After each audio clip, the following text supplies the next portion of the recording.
A former Oregon doctor accused of abuse by more than 160 of his patients surrendered to authorities on Friday. David Farley was arraigned on criminal charges, including 9 counts of felony sexual abuse.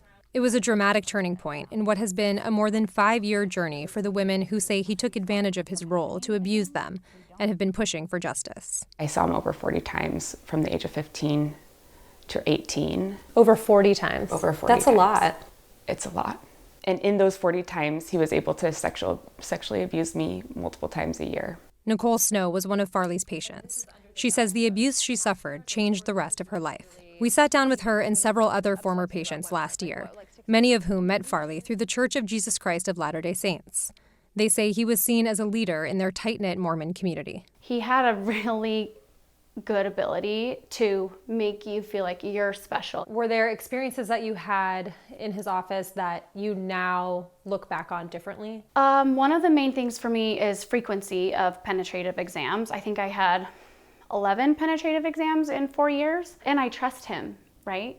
He's an ecclesiastical leader at church, layer of trust. He's a physician, layer of trust. Farley was first investigated in 2020 when patients started filing complaints with the Oregon Medical Board and local police, alleging sexual abuse, excessive unnecessary breast and pelvic exams on underage patients, ungloved exams, and that he had taken naked photographs of minors for what he claimed were educational purposes. You know, we thought it was just us.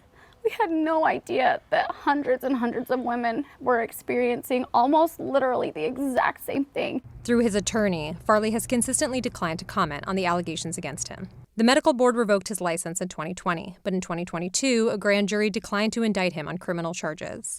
The women blamed a botched investigation and begged the state attorney general to reopen the case. What are you hoping for?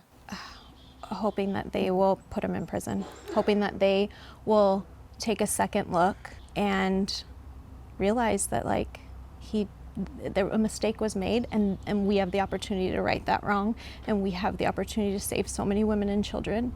This week, they found out they would finally get their day in court. Sources confirmed to CNN that a confidential grand jury had heard testimony and issued an indictment. One of Farley's former patients, speaking anonymously out of caution over the legal proceedings, told us, "The relief that ran through my body is indescribable. Just to know that finally something is being done brings peace in my life. May the hands of justice move swiftly and with intention to bring an end to this horrific man." In court Friday, Farley appeared by Zoom as the charges were read against him. He was released to Utah, where he's since moved, on bond. His lawyer could not be reached for comment.